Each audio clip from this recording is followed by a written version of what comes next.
Have you been the type of person to think that, oh, talking to God isn't for me, or, I can't hear his voice and I'm not the type of person to be able to hear his voice, or all throughout my life I've never heard his voice, so maybe I'm just not, the special one that constantly is conversing with God?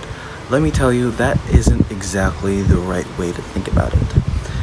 Especially since it doesn't really, there is no certain person or only a select few of society or of the population can hear God's voice. It really just depends on how our disposition is and how we approach it.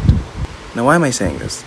Because the best way, or one of the best ways to find out what God's will is for your life, for, your next step, what he wants you to do, is through discernment. What does he want? Just literally just speaking to him. Now, again, you can do it. Anyone can do this. It just depends on how we are positioned, how our mind is.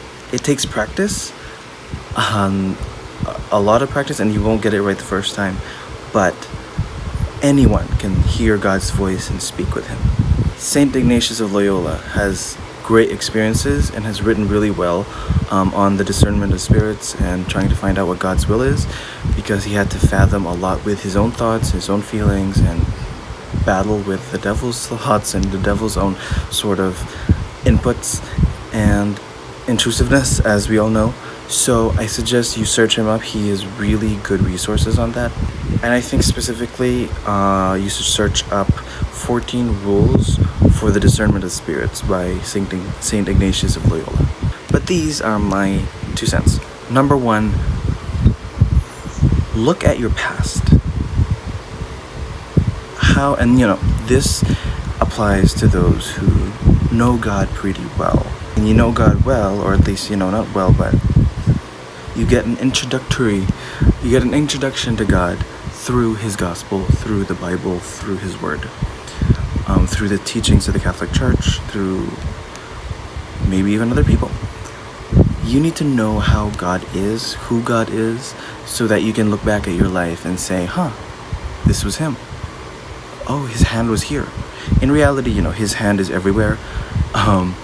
He is the supreme master of all things, and nothing happens without either his permission or direct will. But you can look back in your life and see, how has he been with you specifically?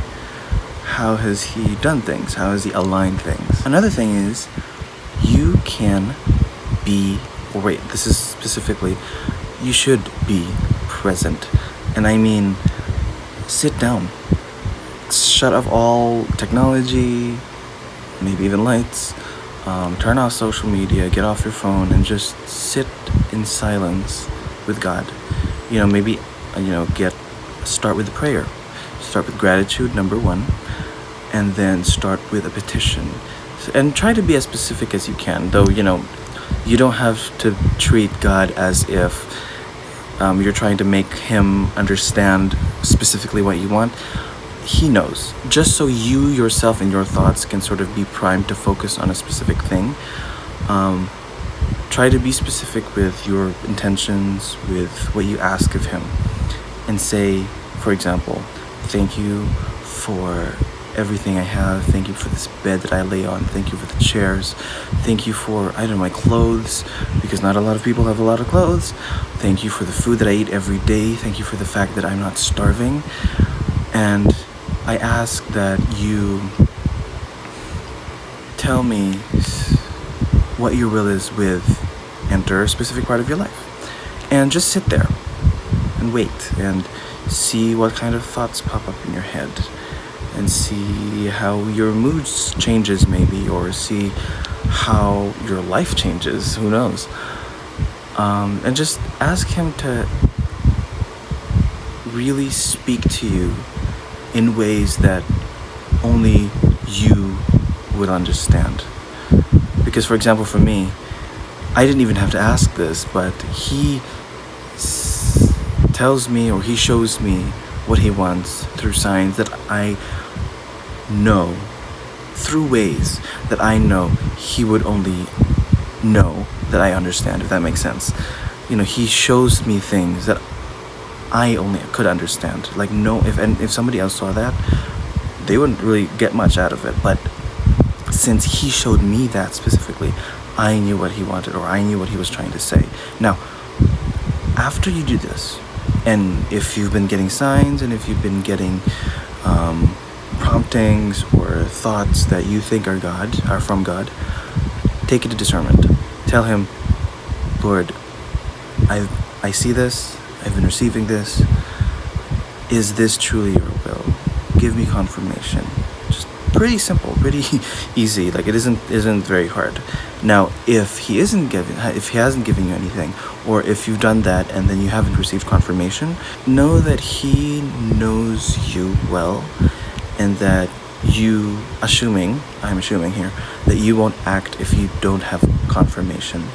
And so either trust that he will give confirmation, or that if he won't, and you won't do whatever thing that you saw, that you perceived was his will, know that he knows it's because you're good intentioned in that. And don't worry that if, hey, I received this message, maybe it is his will, maybe I should do it, but I'm scared, because if it isn't his will, if I do it, I'm not obeying him, and if I don't do it and it is his will, I'm also not obeying him. Don't worry about that. Know that, have good intention, and know that you will always wait for confirmation, because of course we're only human. And we're not the only ones in our heads. God is in our heads, we are in our heads, but also the devil is very much capable of placing whatever thoughts, whether good or bad, whatever thoughts that we perceive as good or bad, it could be also the devil's. So also be careful with that. But that's it for me today. Remember, God is always trying to reach out to you. So a lot of the times it just takes us switching off from the world, switching off from all the noise, and just being silent and sitting with him. But anyways, thank you so much for watching. God bless. Have a great day.